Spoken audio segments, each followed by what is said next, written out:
What if the person who killed families in your city was also the same man who smiled at you in church every Sunday? What if he helped build your neighborhood, raised his children, worked a normal job, and still, for over 30 years, lived a double life as one of America's most terrifying serial killers? And what if the only mistake that finally caught him was asking police a single question about a floppy disk? This is the story of a man who called himself BTK, bind, torture, kill, and the quiet city that never knew he was living among them.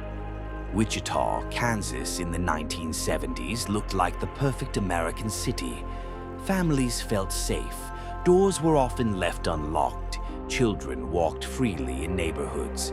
But in January 1974, something changed forever. A family was found brutally murdered inside their home. The Otero family case shocked the city. There was no forced entry, no obvious suspect, just fear and confusion. And unknowingly, it was only the beginning. The killer wasn't random. He was organized, controlled, patient. He chose victims carefully. And after the first murder, something strange happened. He didn't disappear completely. He wrote to the media. He gave himself a name: BTK, bind, torture, kill. And in those letters, he described his crimes in disturbing detail. Not out of guilt, but out of pride. The police weren't just dealing with a killer. They were dealing with someone who wanted recognition. Behind BTK was a man who looked completely ordinary, Dennis Rader. To everyone around him, he was a church leader, a father, a husband, a compliance officer, a volunteer in the community. No one suspected anything unusual. But behind closed doors, he lived a completely different life. A life built on fantasy, control, and obsession. He was not impulsive. He was calculated. BTK didn't just kill. He communicated. He wrote letters. He taunted investigators. He asked disturbing questions like, "If I sent you something, could you trace it?" He wanted to know how close police were getting. But more importantly, he wanted them to know he was still out there. Then, suddenly, he stopped. For years, Wichita lived in peace again. No new murders, no letters, no BTK. Police hoped he was gone forever.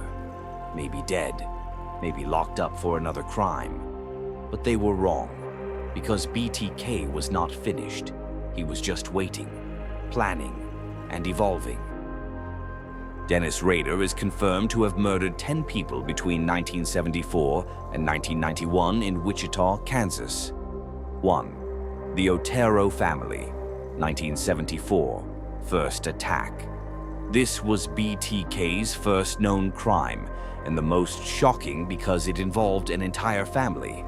Victims: Joseph Otero, father; Julie Otero, mother; Joseph Otero Jr., son; Josephine Otero, daughter. This attack established his pattern: stalking beforehand, forced control inside home, psychological domination. It was the beginning of the BTK identity. 2. Catherine Bright, 1974. Catherine Bright was a young woman living alone. BTK attacked her after earlier crimes in the same year.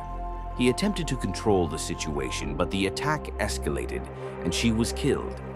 This case showed escalation in violence, growing confidence, continued pattern of control, obsession. 3. Shirley Vian and Nancy Fox, 1977. Two separate victims connected to BTK's 1977 attacks. Shirley Vian, Nancy Fox. Nancy Fox's case is especially significant because police were already aware of BTK at this point.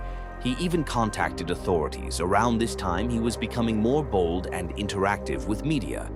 This marked the start of his attention-seeking phase. 4. Final confirmed victim, Maureen Hedge, 1991. Maureen Hedges' murder in 1991 is considered BTK's last known killing.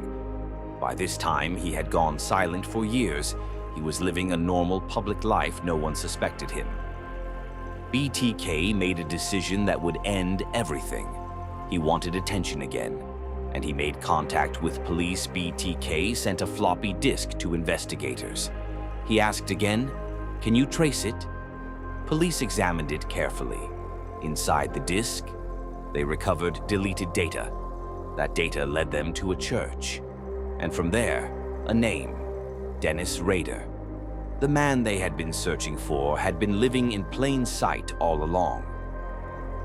Police followed him quietly. They collected DNA. They confirmed the match.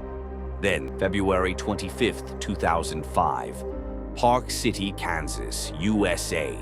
On this day, investigators closed in and arrested the man known as BTK, ending one of the longest serial killer investigations in American history. In custody, BTK spoke calmly. He confessed to the murders. He described them in detail. What shocked investigators wasn't just the crimes, it was how normal he seemed. A man who could sit in church on Sunday and plan horror the same week. In court, he received 10 life sentences without parole. No escape, no freedom. The BTK case was officially closed, but the question still remains. How does someone live two lives for over 30 years without anyone noticing? BTK didn't hide in the dark. He lived in daylight. And that is what makes this case more terrifying than most serial killer stories. Because sometimes, the most dangerous people are the ones no one ever suspects.